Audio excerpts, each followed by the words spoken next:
तो बिना देरी करते हुए चलो शुरू करते हैं। तो चैप्टर 2 का नाम है the invisible living world beyond our naked eyes, यानी कि हमें वो दुनिया देखनी है इस चैप्टर में जो कि हम अपनी नेकेड आइज से नहीं देख सकते, यानी कि ऐसी कुछ इनविजिबल चीज़ें जो हमारी नॉर्मल आँखों से हम नहीं देख पाते हैं, वही हम इस चैप्टर में डिस्कस करने वाले हैं।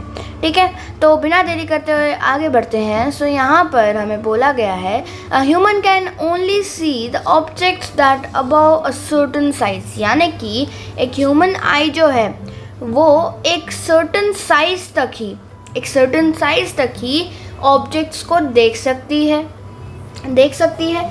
For a long time many tiny things around us remain unknown, यानी कि पूरे पहले के बहुत लॉन्ग टाइम तक कुछ टाइनी चीज़ें जो हमें नहीं दिखती हैं वो ऐसे लगी कि वो अननोन है, यानी कि हम जानते ही नहीं हैं उनको।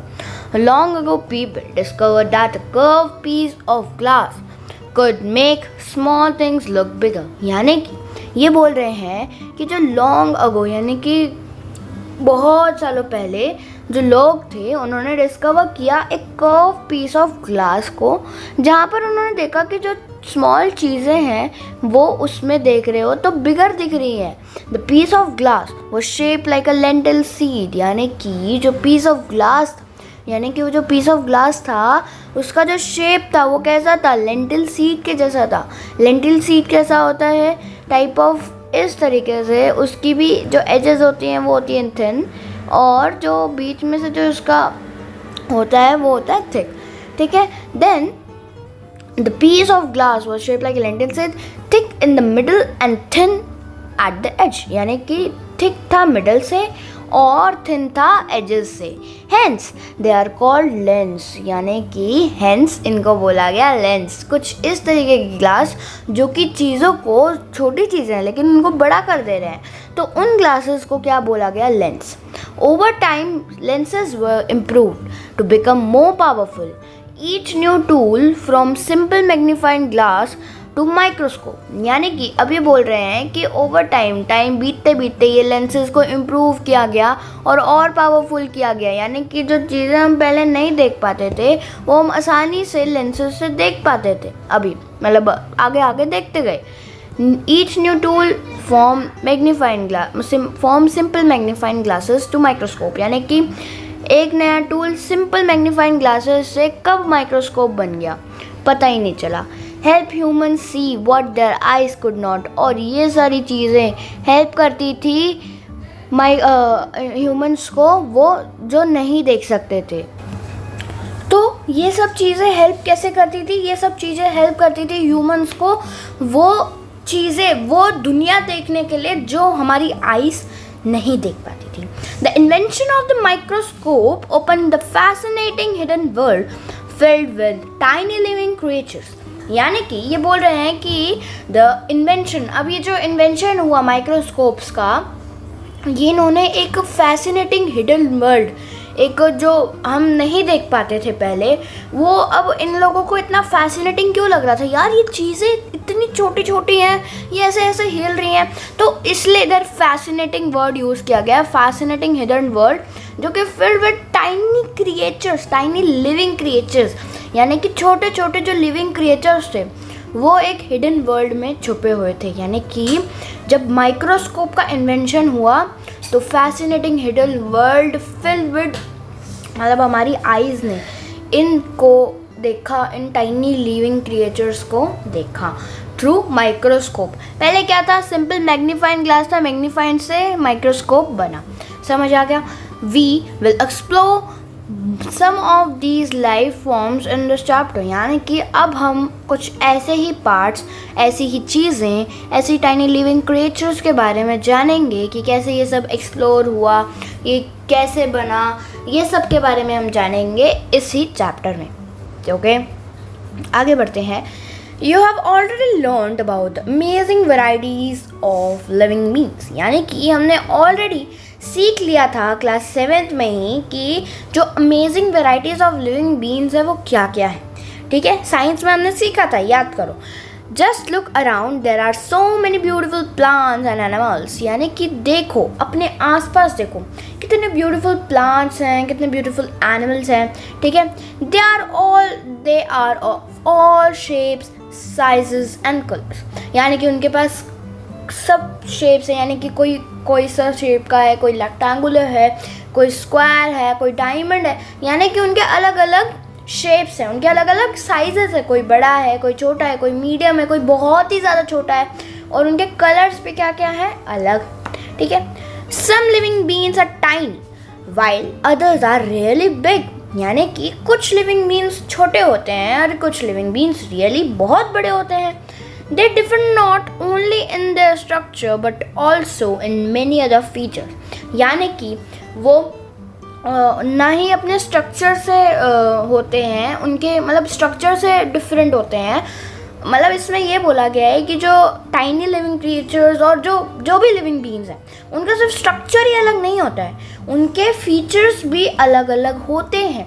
अब जैसे कि जो एनिमल है, जैसे कि शेर की बात लो, शेर का जो फीचर है वो अलग है, उसके हिसाब से वो बना हुआ है, ठीक है। अब शेर तो कंगारू जैसा काम नहीं कर सकता है, वो तो उछल के नहीं चल सकता है, तो उनके डिफरेंट फीचर्स हैं। समझ आया? All these living beings, whether plants or animals, are called organisms. अब यहाँ पर बताया गया है कि जितने भी लिविंग बीइंग्स हैं वर्ल्ड में, अर्थ पर जितने भी लिविंग बीइंग्स हैं, कोई भी हो, प्लांट हो, एनिमल हो, उन सबको हम क्या बोलते हैं? ऑर्गेनिज्म बोलते हैं। ये नहीं कि सिर्फ प्लांट ही ऑर्गेनिज्म, ये नहीं कि सिर्फ एनिमल ही ऑर्गेनिजम्स है, नहीं, वो छोटे छोटे कीड़े बैक्टीरिया जो चलने वाले हैं ना, वही सिर्फ ऑर्गेनिज्म कराएंगे। हम तो इंसान हैं, नहीं, हम एनिमल्स की कैटेगरी में आते हैं, हम ऑर्गेनिजम्स हैं।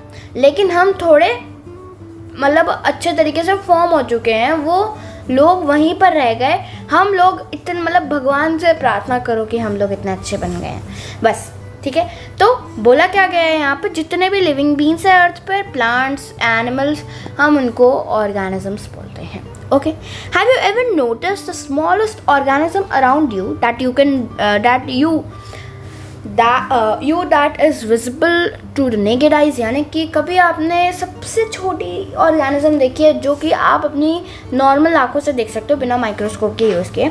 तो यहाँ पे क्वेश्चन मार्क दिया हुआ है, यानी कि आपको बताना है कि क्या क्या देख सकते हो। तो कमेंट सेक्शन में इसका आंसर देना। थिंक अबाउट इट, यानी कि सोचो उसके बारे में। How small a thing can your eyes actually see?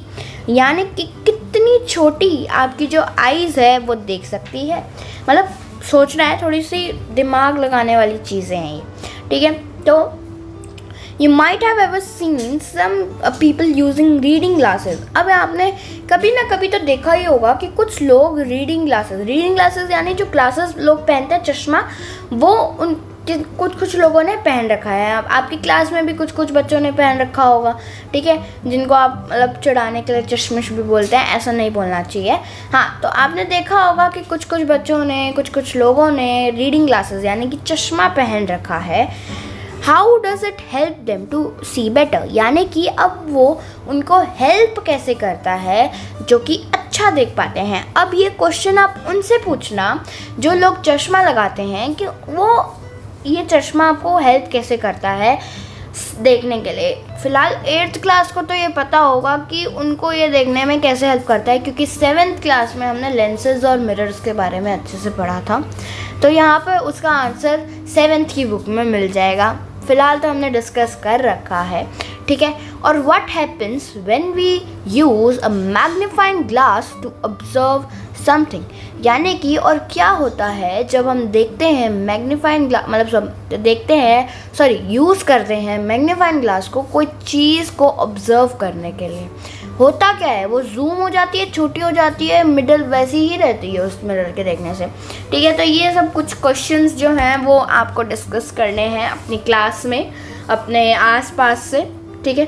सो यहाँ पर एक्टिविटी, हाँ, सो अब हम आ जाते हैं हमारे direct topic ever heard of में, ठीक है, हम ज़्यादा एक्टिविटीज़ को फॉलो नहीं करेंगे।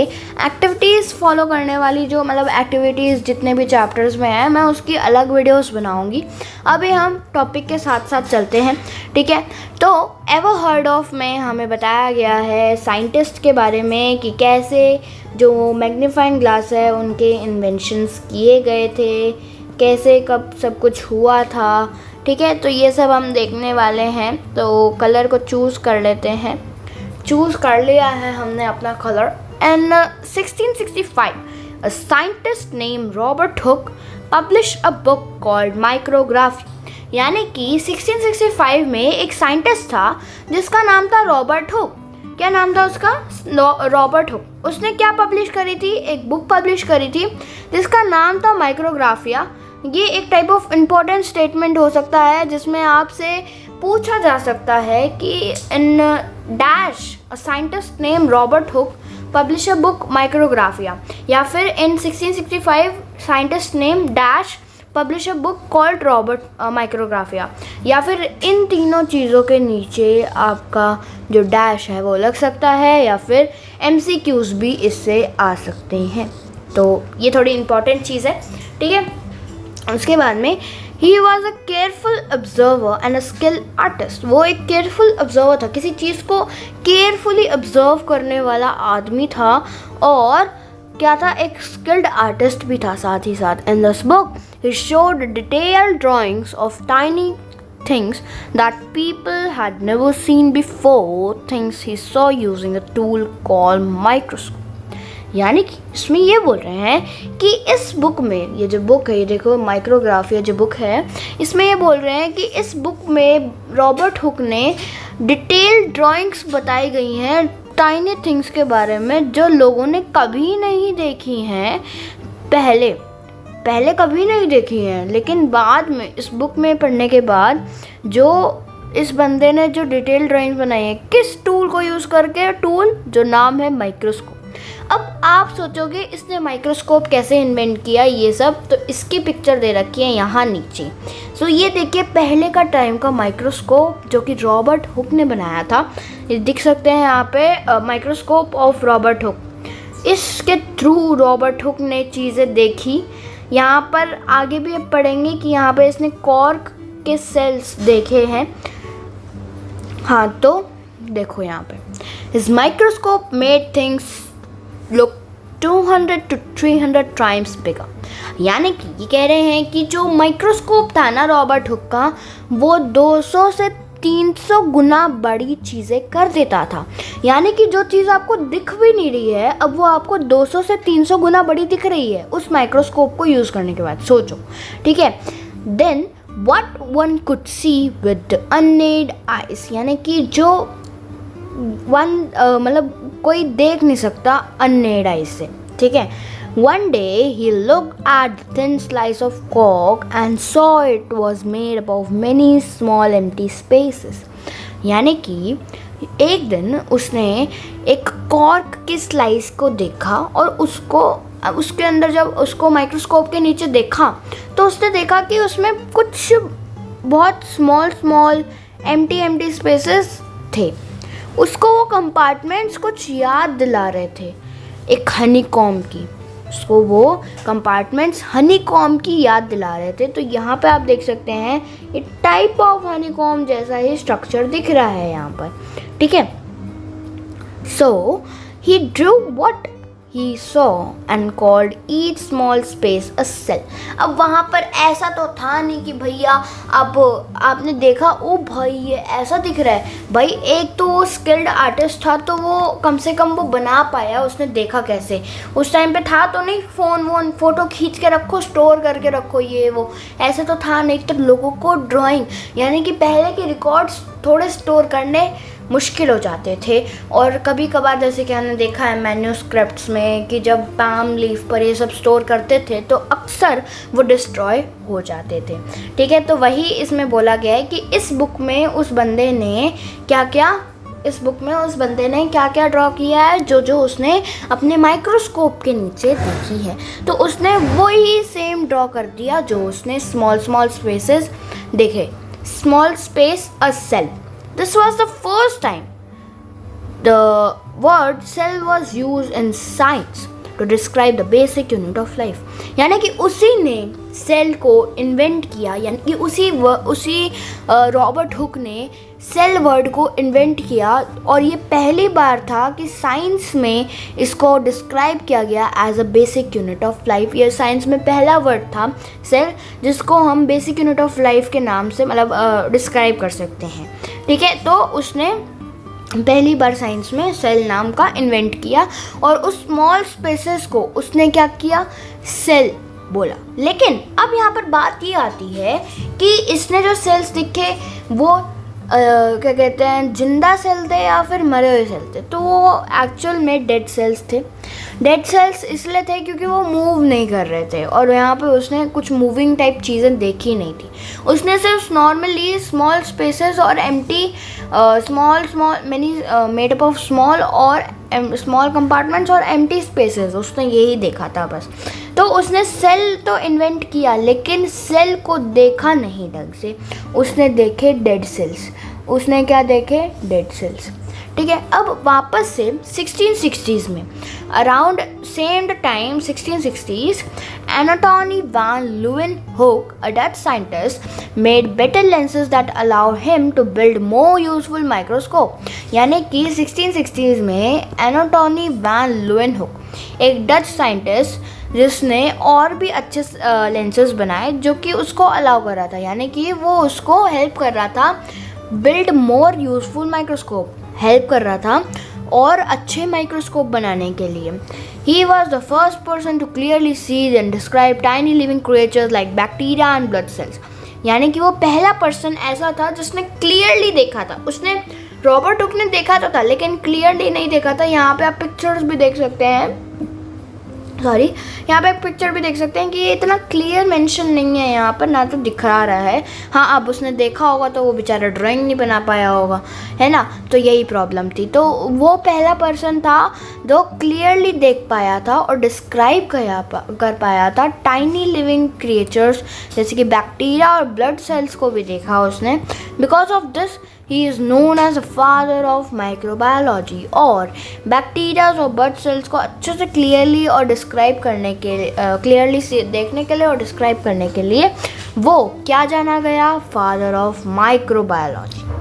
फादर ऑफ माइक्रोबायोलॉजी किसको जाना गया, एनाटोनी वैन ल्यूवेनहोक, जो कि एक डच साइंटिस्ट.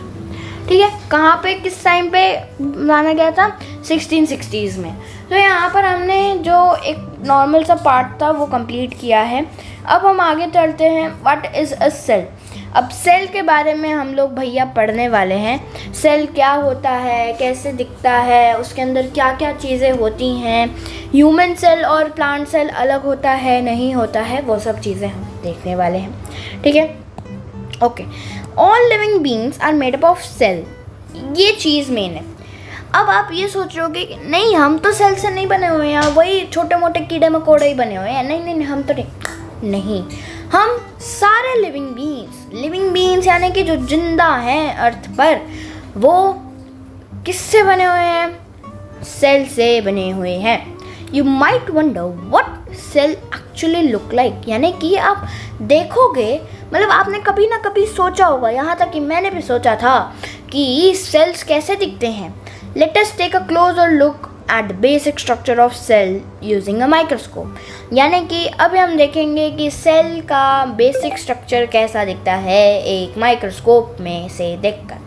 यहाँ पर एक्टिविटी आ जाती है फिर से. यहाँ पर कुछ नहीं करना, बस हम देखेंगे ऑनियन के सेल, जो ऑनियन पील है उसके सेल्स कैसे दिखते हैं. तो यहाँ पर मैंने आपको पिक्चर दिखा दी है कि पिक्चर में ये कैसा दिखाई दे रहा है. यानी कि अगर हम माइक्रोस्कोप के नीचे उस चीज़ को देखें, ऑनियन के पील को देखा गया है यहाँ पर माइक्रोस्कोप में. तो यहाँ पर आप देख सकते हैं, सबसे पहले हम देखेंगे शेप, साइज़ और कलर. हमने सबसे ऊपर पढ़ा था कि शेप, साइज़ और कलर अलग अलग होते हैं सबके. तो यहाँ पे हमें लाइटिश पिंक दिखाई दे रहा है कलर. यहाँ पर हमें इसका जो शेप है वो क्या दिखाई दे रहा है, रेक्टेंगुलर टाइप ऑफ दिखाई दे रहा है. और जिसका साइज़ है थोड़ा सा मीडियम टाइप है, मतलब हाँ बड़ा भी नहीं है इतना, वैसे छोटा भी नहीं है, तो मीडियम टाइप इसका साइज़ है। अब यहाँ पे हम देखने वाली चीज़ क्या क्या है, इस सेल के अंदर चीज़ें क्या क्या मौजूद हैं। इस सेल के अंदर मौजूद है सेल वॉल। सेल वॉल के बारे में भी हम आगे पढ़ने वाले हैं। ये टॉपिक बड़ा मेन जाने वाला है, क्यों जाने वाला है हम आगे पढ़ेंगे। इसके अंदर दिख रहा है सेल मेम्ब्रेन, ये जो अंदर की तरफ जो लाइनिंग होती है ये भी हम आगे पढ़ने वाले हैं। और न्यूक्लियस जो इस पूरे सेल का ब्रेन होता है, ये जो बीच बीच में आपको बिंदु बिंदु दिख रहे हैं, ये ऐसा नहीं है कि जो बच्चे को खिलाते हैं कस्टर्ड वगैरह उसमें जो डॉट डॉट होते हैं, ये नहीं वो नहीं है, ये न्यूक्लियस है। ये एक सेल का पूरा ब्रेन है। पूरा एक सेल होता है, किसी किसी में तो ब्रेन होता है ना, तो वही ये है। साइटोप्लाज्म, साइटोप्लाज्म क्या होता है, लिक्विड पेस्ट जो कि सेल के अंदर मौजूद होता है। ठीक है, इन 4 चीज़ों के बारे में और भी हैं जो सेल के अंदर मौजूद होती हैं, वो हम लोग देखने वाले हैं। सो यहाँ पर हमने नॉर्मली देखा कि कैसा एक सेल दिखता है ऑनियन का। और यहाँ पर देख लो वापस से एक और एक्टिविटी कराई जा रही है जिसमें हमें दिखाया है human cheek cell. Human cheek cell यानी कि जो हमारे जो गाल है उसके अंदर की जो चमड़ी, मुंह के अंदर की जो चमड़ी है उसके जो सेल्स हैं वो देखा है, ह्यूमन चीक सेल्स। ठीक है, तो यहाँ पर हमें एक चीज़ मिसिंग दिखाई दे रही है। अरे दीदी गलती कर दी, मिसिंग प्रिंटिंग कर दिया, यहाँ पर हम लिख देते हैं सेल वॉल। नहीं गलती करी है, यही तो डिफरेंस है ह्यूमन में और प्लांट्स में, मतलब एनिमल सेल में और प्लांट सेल में एक डिफरेंस होता है। कौन सा? Cell wall.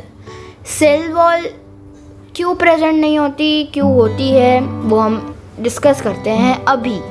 ठीक है, तो पहले ये देख लेते हैं कि ह्यूमन चीक सेल्स में कौन कौन सी चीज़ें प्रेजेंट है। सेल मेम्ब्रेन जो कि यहाँ पे आप दिख सकते हैं, और साइटोप्लाज्म और न्यूक्लियस। न्यूक्लियस हर किसी सेल में प्रेजेंट होता है, साइटोप्लाज्म भी हर किसी सेल में प्रेजेंट होता है, सेल मेम्ब्रेन भी हर किसी सेल में प्रेजेंट होता है, लेकिन सिर्फ सेल वॉल ही ऐसी है जो कि प्लांट सेल में प्रेजेंट होती है। क्यों प्रेजेंट होती है वो हम यहाँ पे पढ़ते हैं। तो हाँ, you have observed that cell have 3 main parts: a thin outer lining, a central region and a small round structure inside it। यानी कि अभी जस्ट हमने देखा कि जो सेल है उनके पास 3 मेन पार्ट्स होते हैं। कौन कौन से? एक थिन आउटर लाइनिंग जिसको हम बोलते हैं, थिन आउटर लाइनिंग क्या? Cell membrane. A central region यानी कि न्यूक्लियस। अ स्मॉल राउंड, नहीं सॉरी, सेंट्रल रीजन यानी यहाँ पे साइटोप्लाज्म की बात की गई है, और and a small round structure inside it, और एक small round structure inside it, उसको हम न्यूक्लियस बोलेंगे। ठीक है, तो यहाँ पे पता चल गया कि कौन कौन सी चीज़ें सेल के अंदर होती हैं। 3 चीज़ें होती हैं मेन। ठीक है, सेल मेम्ब्रेन, न्यूक्लियस और साइटोप्लाज्म। ठीक है, the outer layer is called the cytoplasm. यानी कि जो आउटर लेयर होती है, यहाँ पे आप देख सकते हैं जो आउटर लेयर दिख रही है इधर, ये क्या कहलाई जाती है? सेल मेम्ब्रेन कहलाई जाती है। ठीक है, the round structure in the middle is nucleus, और जो राउंड स्ट्रक्चर बीच में होता है इसको हम क्या बोलते हैं? न्यूक्लियस बोलते हैं। इसको हम न्यूक्लियस बोलते हैं, जो कि एक टाइप ऑफ सेल का ब्रेन है। ठीक है, which is also covered by a thin membrane, जो कि एक थिन, जो कि कवर्ड किया जाता है, मतलब जो कि घिरा हुआ होता है एक थिन मेम्ब्रेन से, जो थिन मेम्ब्रेन से घिरा हुआ होता है। और round structure thin membrane, the space between the cell membrane and nucleus is filled with cytoplasm. और जो स्पेस होता है न्यूक्लियस और सेल मेम्ब्रेन के बीच में वो होता है साइटोप्लाज्म। यानी कि ये लिक्विड भी नहीं होता, लेकिन बस स्पेस को भरने के लिए ये साइटोप्लाज्म को जानबूझ के घुसेड़ दिया सेल में। मजाक कर रही हूँ। तो जो स्पेस होता है न्यूक्लियस और सेल मेम्ब्रेन के बीच में, उसको हम क्या बोलते हैं भैया? साइटोप्लाज्म।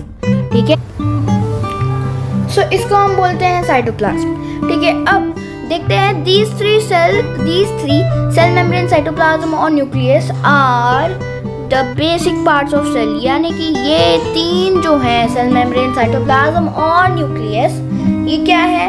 बेसिक पार्ट है एक सेल का। ठीक है, some cells like onion peel cells have extra outer layer। भाई क्यों एक्स्ट्रा आउटर लेयर क्यों है इसमें? बता दो। तो सम सेल्स जैसे कि ऑनियन पील सेल, उनके पास एक एक्स्ट्रा आउटर लेयर होती है, उसको क्या बोलते हैं हम? सेल वॉल बोलते हैं। भैया क्यों बोलते हैं? अब यहाँ पे क्वेश्चन भी दे रखे हैं, what is the importance of these structures in a cell? What function do they perform? Are these functions important for the maintenance of life? ये हमें बहुत इम्पोर्टेंट क्वेश्चन दिए, डिस्कस करते हैं। पहला question, what is the importance of the structures in cell, यानी कि इन structures का सेल में क्या लेना देना है।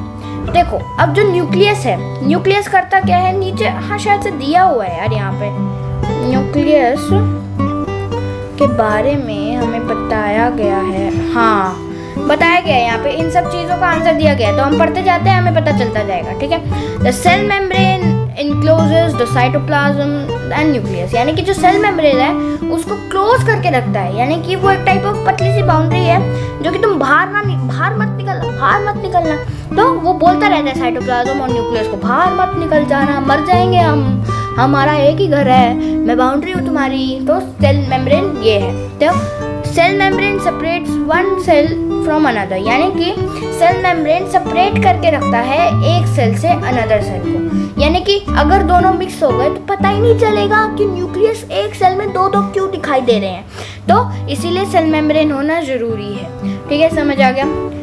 It is process and allows the entry of material essential for life processes and exit waste of material, यानी कि ये बहुत ही इम्पोर्टेंट चीज़ है जो कि अलाउ करती है एंट्री ऑफ मटेरियल, किसी चीज़ को एंट्री करने के लिए आ जाओ, और जो कि उस लाइफ प्रोसेसेस के लिए एसेंशियल हो तभी वो एंट्री करती है। और कोई चीज़ बाहर निकालनी हो, वो जो चीज़ अंदर ली थी वो हमने खाई, अब वो जो वेस्ट प्रोडक्ट बचा उसको भी तो बाहर निकालना है। क्या हम कचरा खुद के अंदर रखेंगे? नहीं, बाहर निकालेंगे, ऑर्गेनिज्म के अंदर ठूसेंगे जिससे हम काम कर रहे हैं। साहब भी तो कुछ बाहर निकालें। तो जो सेल्स वेस्ट निकालते हैं थोड़ा थोड़ा करके, जो हम वेस्ट निकालते हैं, वही ये एग्जिट ऑफ वेस्ट बाहर निकालते हैं। ठीक है। उसके बाद में हमने यहाँ पे सेल मेम्ब्रेन के बारे में देख लिया। यहाँ पे हम देखेंगे अब साइटोप्लाज्म के बारे में। Cytoplasm contains other components of cells and compounds such as carbohydrates, protein, fats and mineral salt. यानी कि जो साइटोप्लाज्म होता है ना, वो अदर कंपोनेंट्स को कंटेन करके रखता है। क्या क्या कंटेन करके रखता है ये? सेल के कुछ कंपाउंड्स जैसे कि कार्बोहाइड्रेट्स को कंटेन करके रखता है, प्रोटीन, फैट्स, मिनरल, सॉल्ट्स और etcetera. Most of the life processes take place within the cytoplasm, यानी कि ज़्यादा से ज़्यादा जो लाइफ प्रोसेसेस होते हैं, यानी कि अगर इसको पैदा करना है तो जो साइटोप्लाज्म में होगा, मतलब साइटोप्लाज्म में ये बनेगा। अगर इसको नहीं करना है तो वो भी साइटोप्लाज्म में ही होगा। मतलब सारे लाइफ प्रोसेसेस, बड़े होने से छोटा लेने तक, बीच में ही रहना है, तो वो सब क्या होगा? साइटोप्लाज्म। मजाक कर रही थी। मतलब सारे जो लाइफ प्रोसेसेस पार्ट्स होते हैं वो सब क्या होता है, किस में प्रेजेंट होते हैं? साइटोप्लाज्म। दो मेन चीज़ें हमने बेसिक जो स्ट्रक्चर थे, सेल मेम्ब्रेन, साइटोप्लाज्म पढ़ लिया। अब हम पढ़ेंगे न्यूक्लियस।